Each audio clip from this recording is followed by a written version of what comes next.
I first saw her from above. I was standing in the shadows of the gallery, a place of quiet distance where men of my rank observed the world rather than truly participating in it.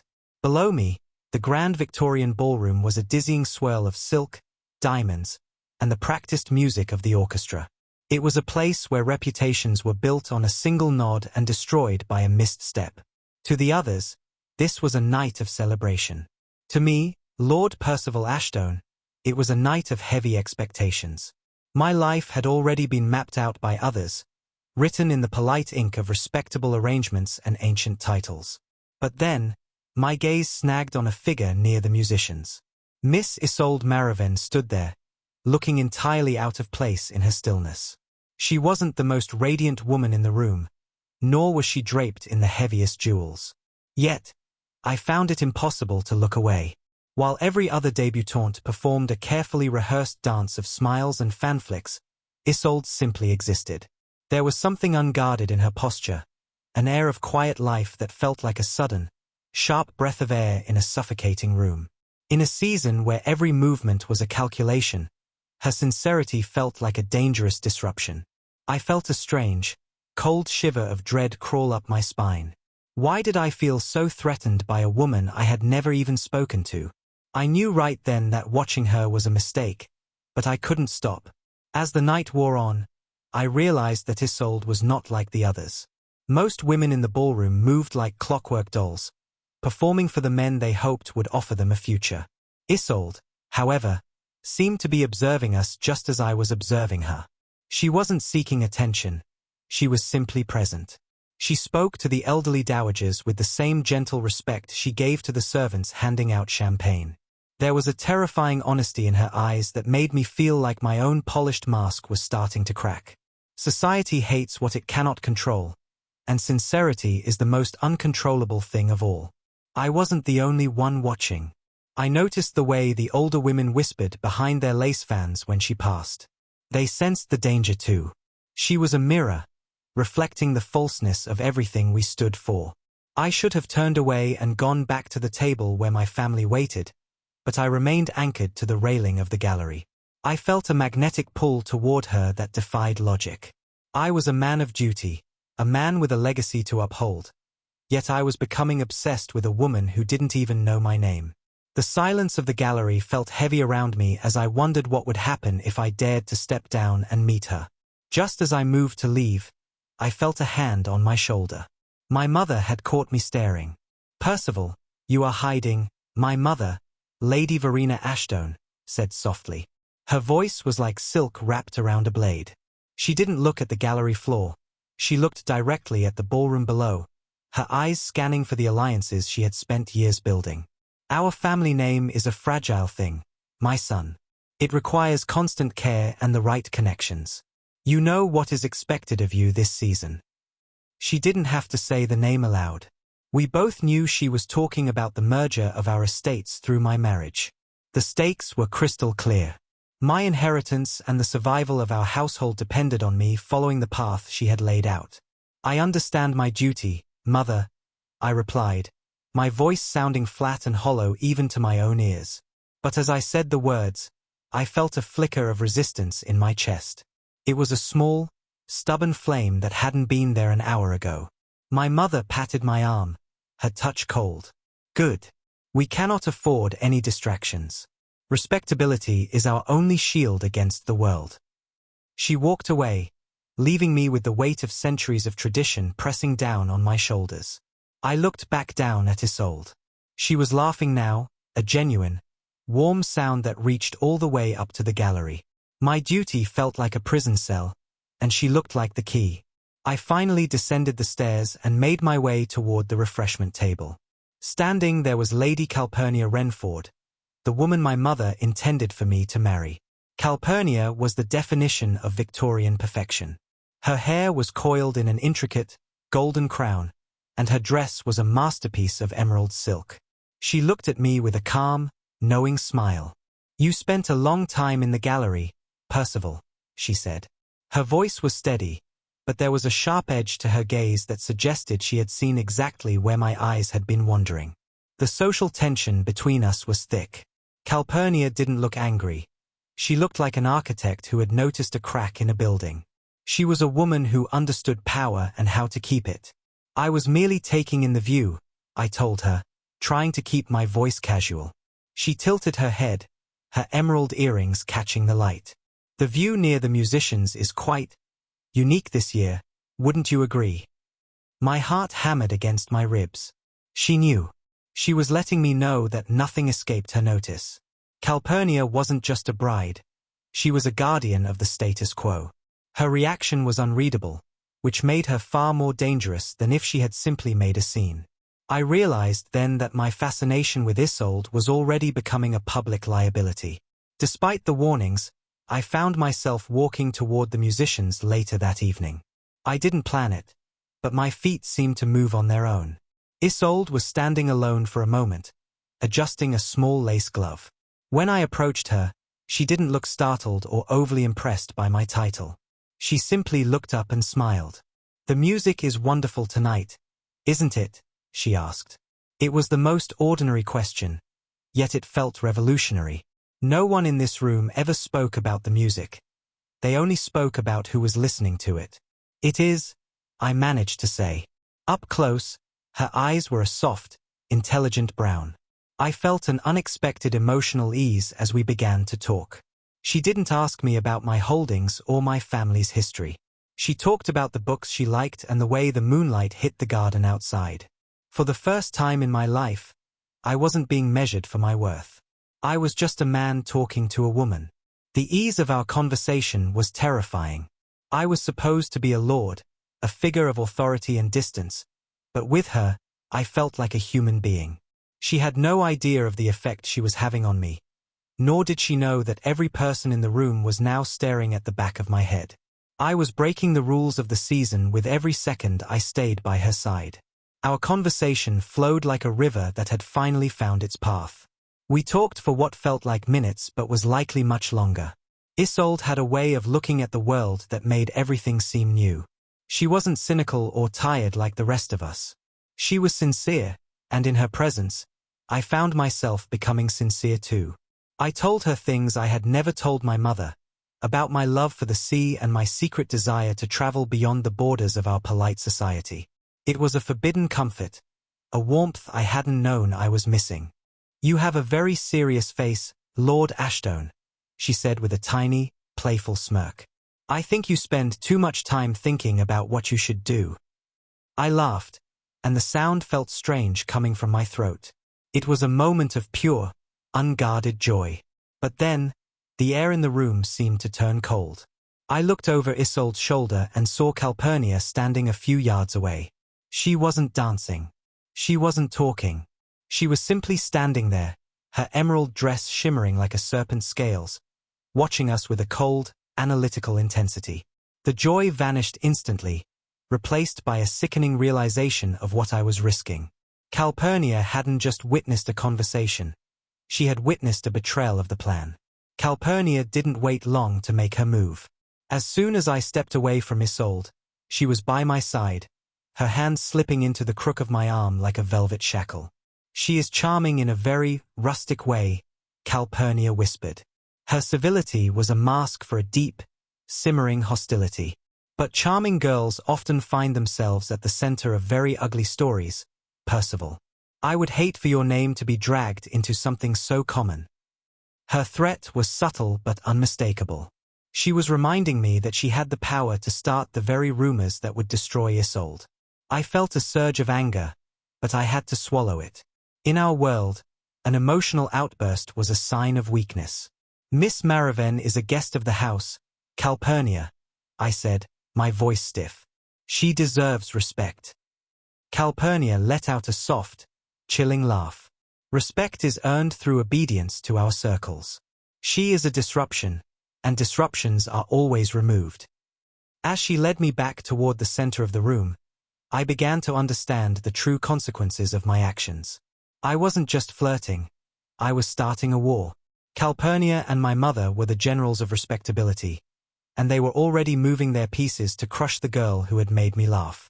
I looked back one last time, seeing Isolde silhouetted against the gold drapes, completely unaware of the shadow falling over her. The next morning, The weight of expectation was heavy in the Ashdown breakfast room. My mother sat at the head of the table, sipping her tea with a precision that made me nervous. The lawyers will be here this afternoon to finalize the marriage settlements with the Renfords, she announced without looking up. The stakes were laid bare: inheritance, status, and the duty of the Ashdown bloodline. If I refused this marriage, our family would face financial ruin within the decade. My grandfather had left our accounts in a state of quiet disaster, and Calpurnia's dowry was the only bridge across the chasm. My inner conflict deepened until it felt like a physical ache. I thought of Isolde's laugh and then looked at the cold, grey walls of my ancestral home. This house was a monument to duty, and it demanded that I sacrifice my heart to keep the roof from falling in. "Is there no other way, Mother?" I asked quietly. She finally looked at me, her eyes hard and unsympathetic. "There is no other way for people like us, Percival. We are the guardians of the order. If we break, society breaks." I realized that to her, my feelings were merely a childish whim that needed to be disciplined. I was a cog in a machine, and the machine was starting to grind me down. I left the room before I could agree to anything, my mind racing for an escape that didn't exist.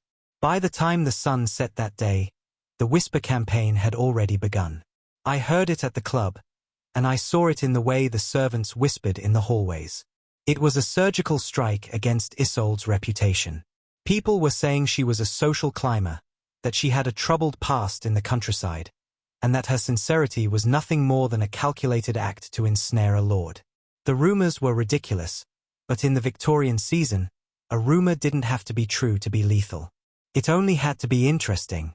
The reputation tension rose with every hour. I felt a sense of mounting panic.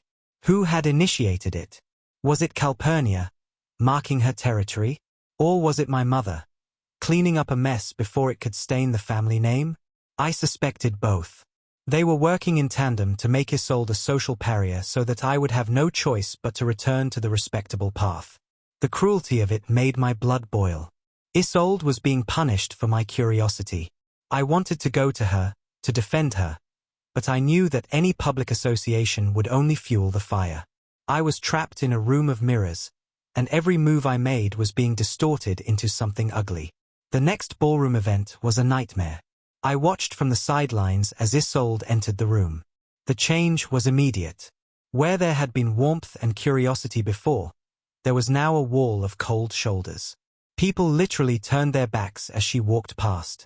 I saw her falter, her hand going to the pendant at her throat. She didn't understand why the world had suddenly turned to ice. She looked around the room, her eyes searching for a friendly face, but everyone was suddenly very busy with their programs or their drinks. My emotional investment in her deepened as I witnessed her pain.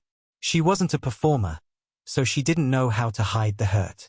Her face was pale, and her shoulders were drawn in as if she were trying to make herself smaller. I could see the confusion in her eyes, the look of someone who had done nothing wrong but was being treated like a criminal. I wanted to scream at the room to stop, to tell them how hollow they were. But I stood there, frozen by the weight of my mother's gaze from across the room. I was watching the woman I was starting to love be slowly dismantled by a society I was supposed to lead. The cliffhanger was clear. Would I stay in the shadows, or would I finally step out? I couldn't take it anymore. As Lady Winthrop walked past Isolde with a deliberate, mocking sneer, I stepped forward. I didn't think about the lawyers or the inheritance. I only thought about the look on Isolde's face. I walked straight across the ballroom, cutting through the center of the floor, and stopped in front of her. I bowed deeply, lower than was strictly necessary, and offered her my arm. "Miss Maraven," I said, my voice projecting clearly through the sudden silence. "I believe you promised me this dance." The social shock was a physical force. The music seemed to falter, and 100 fans stopped mid-flutter. I was publicly acknowledging her, a girl under the cloud of scandal, while my intended bride watched from 10 feet away. It was my first true act of defiance. Isolde looked at me, her eyes swimming with tears of relief and fear. "Lord Ashdown," she whispered, "you shouldn't. They are saying such terrible things." I squeezed her hand against my side. "Let them talk. I said. As we moved onto the dance floor, I knew the family backlash would be imminent. I had just declared war on my own house, and there would be no going back. The carriage ride home was a descent into hell. My mother sat opposite me, her face a mask of white-hot fury. She didn't speak until the doors of our house were closed behind us. Then, the explosion came. "You have humiliated this family," she hissed, her voice trembling with rage. "You have spat on the Renford alliance and turned yourself into a laughingstock for a girl who is nothing." This was the emergence of the emotional abuse I had feared. She listed my failures, my weaknesses, and the shame I had brought to my father's memory. But then, she went further. She leaned in, her eyes cold as flint. "Do you think you have a choice, Percival? You are not just a man. You are a title. And if you do not marry Calpurnia, I will reveal the truth about the Ashdown Trust." I froze. "What truth?" She smiled cruelly. "The trust that funds your lifestyle is not yours until you marry a woman of equal rank. If you choose that girl, you will be a beggar by morning. I have the power to sign the papers that will strip you of everything." The hidden family leverage was revealed. It wasn't just my heart on the line. It was my very survival. She had me trapped in a cage of gold, and she was holding the key. Calpurnia met me the next day in the park. She was as calm as ever, her green parasol shading her from the afternoon sun. She didn't yell or cry. She was far too intelligent for that. "Your mother told me about your little performance," she said, her voice light. "It was very romantic, in a tragic sort of way. But romance doesn't pay for the upkeep of Ashdown Hall, does it?"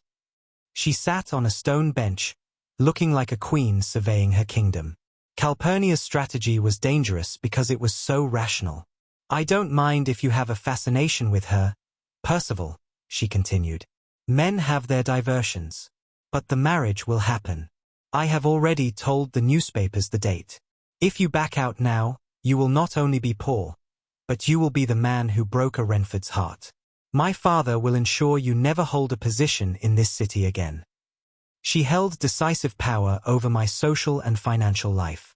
She was offering me a cold, loveless marriage where I could keep my toys as long as I kept my status. It was a deal with the devil, and she was waiting for me to shake her hand. I spent the night in the library, digging through the old family records my mother had mentioned. I found the documents tucked away in a hidden compartment of my father's desk. The secret beneath the respectability was even worse than I had imagined. The Ashdown fortune wasn't just depleted. It was built on a series of illegal loans and fraudulent signatures. If the truth came out, my mother would go to prison, and I would be left with the debt. The vulnerability of my inheritance was absolute. The stakes exploded in my mind. If I chose Isolde, I would be dragging her into a world of poverty and legal battles. If I chose Calpurnia, I could keep the secret buried and save my mother, but I would lose my soul. The choice was catastrophic. I realized that my respectability was a lie maintained by crime. We were all criminals in silk, pretending to be better than the world we looked down upon. I looked at the papers and felt a deep, soul-crushing despair. How could I offer Isolde a life built on a foundation of lies? I was a man of rank who was actually a man of nothing. I knew I had to tell Isolde. I couldn't let her believe in a version of me that didn't exist. We met in a quiet corner of the botanical gardens, away from the prying eyes of the ton. When I explained the truth, the debt, the fraud, the threats from my mother and Calpurnia, the emotional rupture was visible on her face. She didn't look angry. She looked heartbroken for me. "So, all this time, you were fighting for a ghost," she whispered. "I can't ask you to wait for me," I said, my voice cracking. "I am going to lose everything, Isolde. If I stay, I am a prisoner.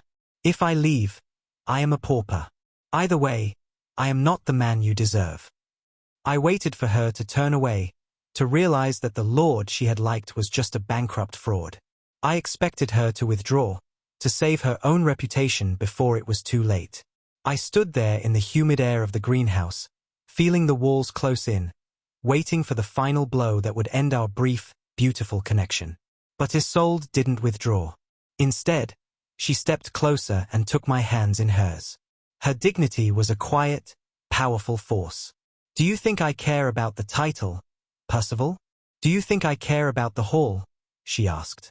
I saw the man in the gallery who was looking for something real. That is the man I want. Not the Lord, and certainly not the fortune. This was the emotional payoff I hadn't dared to hope for. She was willing to stand with me in the ruins. "If we do this, the world will be cruel to us," I warned. She smiled, a sad but beautiful expression. "The world is already cruel, Percival. At least this way, we won't be alone."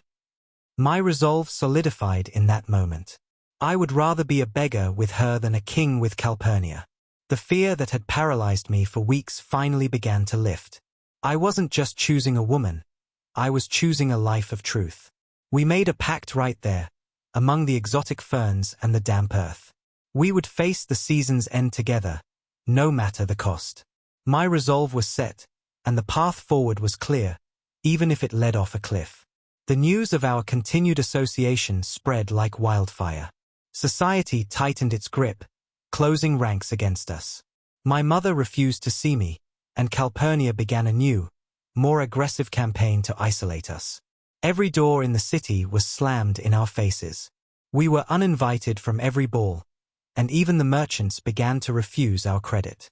The external pressure was designed to break us, to make us crawl back and beg for forgiveness. I felt the walls of the city closing in. I was being erased from the world I had known. But just as the darkness felt absolute, an unexpected ally was hinted at. A letter arrived at my small lodgings, written in a cramped, unfamiliar hand. "You are not the first Ashstone to find the truth too heavy," it read. "Come to the back entrance of the old theater at midnight. There are those who remember your father before he became a shadow." I didn't know who it was, but it was the first sign of hope I had seen. Someone was watching from the shadows, and they were ready to help. The ally turned out to be a man named Mr. Henderson, a retired clerk who had worked for my father for 40 years. He was a socially invisible observer who had seen the inner workings of our family's decline. "Your mother thinks she holds the only copies of the trust papers," he told me as we sat in the dusty basement of the theater. "But she is wrong. Your father knew what she was doing. He left a second set of records with me, along with a letter explaining the truth." Hidden truths began to surface. Henderson revealed that the fraud wasn't committed by my father, but by my mother. She had been the one forging signatures to fund her own lavish lifestyle, and my father had spent his final years trying to fix the damage. "He wanted you to be free, Lord Ashstone," Henderson said, handing me a heavy envelope. "He didn't want you to be a slave to her secrets." I felt a wave of relief so powerful it made me dizzy. I wasn't the son of a criminal. I was the son of a man who had been sabotaged by the woman he trusted most. I now held the leverage I needed to end the war. Calpurnia, sensing that I was slipping away, decided to make her final move. She organized a massive, emergency engagement ball at the Renford estate. It was a strategic escalation. She invited everyone who mattered in the city and announced to the press that this would be the night our marriage was officially sealed. By doing this, she was putting me in a position where a refusal would be a public catastrophe from which I could never recover. The public confrontation was now inevitable. She was forcing me into the light, thinking that my fear of shame would keep me obedient. I looked at the invitation, the emerald ink shimmering on the thick cardstock. She thought she had me trapped. She didn't know about Henderson, and she didn't know that I was no longer afraid of the shadows. I told Isolde to prepare. We weren't going to the ball to be engaged. We were going to end the reign of Calpurnia and my mother once and for all. The stakes were higher than they had ever been, and the whole city was waiting to see me break. The ballroom at the Renford estate was even more opulent than the one where I had first seen Isolde. The air was thick with the scent of lilies and the hum of 1,000 expectant voices. Calpurnia stood at the top of the marble staircase, looking like a goddess in a gown of white and silver. She looked down at me, her eyes triumphant. She held up her hand, silencing the music. "Tonight," she began, her voice ringing out, "we celebrate the union of two great houses." I stepped forward, but I didn't take her hand. Instead, I pulled the documents from my coat. There will be no union, Calpurnia, I said. The explosive social confrontation was instantaneous. The crowd gasped, a sound like a rushing wind. The Ashdown name will not be used to cover up a legacy of theft and lies, I continued. I began to read from my father's letter, exposing the truth about the fraud and my mother's role in it. The unexpected reversal left the room in a state of total paralysis. The goddess on the stairs began to tremble, her silver dress suddenly looking like a cage. The truth reframed everything. As I spoke, the power shift was visible. People looked from me to my mother, who was standing frozen by the punch bowl, her face turning a sickly shade of grey. The murmurs of the crowd changed from judgment of me to horror at the woman who had led them for so long. The respectable Lady Ashdown was being revealed as the architect of our ruin. Calpurnia tried to intervene, but her voice was drowned out by the rising noise of the guests. She was destabilized, her carefully built world crumbling around her. I showed the papers to the nearest magistrate, a man who had been my father's friend. He looked them over and nodded solemnly. "This is legitimate," he said. "The signatures are clear." The season was being unmade in real time. The secrets that had governed our lives were being dragged into the harsh light of the ballroom, and the people who had used those secrets as weapons were finally being disarmed. In the chaos that followed, the antagonist's mask finally fractured. Calpurnia didn't look like a queen anymore. She looked like a frightened girl who had lost her map. She sat down on the stairs, her head in her hands, as the guests began to filter out of the room, whispering and casting glances of disgust. Human vulnerability emerged from beneath her cold exterior. She had been raised to believe that status was her only value, and now that it was gone, she had nothing left. I felt a strange, unexpected pang of pity for her. She was a product of the same system that had tried to crush me. She had been taught to be a monster because the world didn't allow her to be anything else. My response was uncertain as I looked at her. I had won, but the victory felt heavy. I saw the wreckage of her life and knew that I had been the one to pull the trigger. But I also knew that if I hadn't, she would have happily spent the rest of her life destroying Isolde and me. The cycle of cruelty had to end somewhere. I turned away from Calpurnia and found Isolde standing near the door. She was the only person in the room who didn't look shocked or disgusted. She looked at me with a steady, quiet pride. I walked to her and took her hand, and together, we walked out of the Renford estate. We didn't run. We walked with a dignity that didn't require a title or a fortune. We left the shouting and the scandals behind us. The crowd was stunned as we passed. They had expected a scene of anger or triumph, but our moral strength was in our peace. We didn't need their approval anymore. By choosing each other, we had moved beyond their reach. As we stepped out into the cool night air, I felt a profound sense of lightness. The season had unmade the world I was born into, but it had made a new one for us. We were no longer characters in a play. We were the authors of our own story. The he who watched from the gallery was gone, replaced by a man who was finally ready to live. The aftermath was swift. The true manipulator was revealed to be my mother, who had been working with Calpurnia's father to hide the truth for years. They had been the architects of the entire season, using us as pawns to save their own reputations. When the legal authorities stepped in, the final leverage shift was absolute. My mother was forced to retire to the countryside in disgrace, and the Renford alliance was dissolved by the courts. I was left with a smaller estate and a name that was no longer perfect, but it was mine. The hidden architects had lost their power because they had relied on our fear of being unmasked. Once we were willing to be seen, their weapons were useless. I spent the following weeks settling the debts and rebuilding the house on a foundation of honesty. The season had been a fire that burned away the dross, leaving only what was real. I was no longer the lord of a lie. I was the master of a humble, honest truth. 25. Respectability was being redefined in the city. The scandal had forced everyone to look at the rot beneath their own surfaces. A new societal recalibration was happening, where sincerity was starting to be valued over performance. I was no longer invited to the grandest balls, but the people who did come to my door were true friends. We were building a circle that was small but solid. The personal resolution remained the most important thing. I sat in the library where I had found the papers, but the room no longer felt heavy. The windows were open, and the scent of spring flowers was drifting in. I looked at the gallery where I had first stood, and it seemed like a different lifetime. I was no longer an observer. I was a participant in my own life, and the woman who had made that possible was currently in the garden, waiting for me. I stood up and walked toward the light, ready to finish the dance we had started. Before everything was finalized, I had one last private conversation with Calpurnia. We met in a quiet tea room on the edge of the city. She was dressed in a simple, dark gown, and the sharpness was gone from her eyes.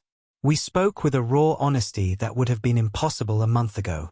I hated her because she was free, Percival, Calpurnia admitted, her voice barely a whisper. I thought if I could break her, I could prove that freedom wasn't real. I looked at her and saw the tragedy of her life. She had been a prisoner who became a guard because she couldn't imagine a world without walls. The unexpected emotional depth of our conversation made me realize how much we had both suffered. You don't have to be the guard anymore, Calpurnia, I told her. She gave a small, sad smile. I don't know who else to be. But perhaps, in time, I will find out. We parted not as enemies, but as two people who had survived the same storm. It was a layered conflict that finally had a human resolution. I watched her walk away and felt a deep sense of peace. The fear beneath her control had been exposed, and in that exposure, she had been given a chance to change. I realized that the season hadn't just unmade me and Isolde. It had unmade everyone who was brave enough to let go of the mask. The desire that defied duty wasn't just about love. It was about the desire to be real in a world of ghosts. The payoff was a life that made sense. I wasn't the richest man in the city, but I was the most satisfied. I had a home that felt like a home, and a name that I didn't have to protect with lies. The fear of being unmade had been replaced by the joy of being discovered. I walked back to my house, feeling the solid ground beneath my boots, and knew that I would never stand in the gallery again. I belonged on the floor, in the middle of the dance, with the person I loved. The emotional satisfaction of my new life was constant. Isolde and I were married in a small stone church with only a few witnesses. There were no diamonds and no gold lace, but there was a sincerity that filled the space until it felt grander than any cathedral. We walked out of the church into a world that was wide and full of possibility. We had mercy without weakness, and love without conditions. I realized that my mother's shield of respectability had actually been a blindfold. It had stopped me from seeing the beauty of the world and the truth of my own heart. Now that it was gone, I could see everything. I could see the way the light caught Isolde's hair and the way the future was opening up before us like an unwritten book. We were the masters of our own destiny, and we were ready to write something beautiful. The final choice had been made, and the resolution of love versus obedience was complete. I had chosen love, and in doing so, I had found a higher kind of duty. A duty to the truth and to the woman who had saved me from myself. We spent our evenings talking about the places we would go and the things we would do. The sea was calling to us, and we were finally free to answer. I thought back to the gallery and the man who had been so afraid of a whisper. He seemed so small and distant now. He had been a shadow, but I was a man of flesh and blood. I took Isolde's hand as we stood on the deck of a ship, watching the city fade into the distance. We were leaving the season behind, and we were heading toward a life that was entirely our own. The unmaking was over, and the making had begun. As the ship moved into the open water, I looked at Isolde and knew that every struggle had been worth it. The desire that had defied duty had led me to the only place I ever wanted to be. We were together, we were free, and we were real. The season that had unmade them all had been the making of us. I put my arm around her, and we watched the sun dip below the horizon, marking the end of the old world and the birth of the new. Our story wasn't one of perfect endings, but of honest beginnings. We would face challenges and hardships, but we would face them with our eyes open and our hearts joined. The silence of the gallery was gone, replaced by the sound of the wind and the waves and the beating of our own hearts. Desire had defied duty, and in the end, that was the only way to truly live. We were the survivors of the season, and we were finally home.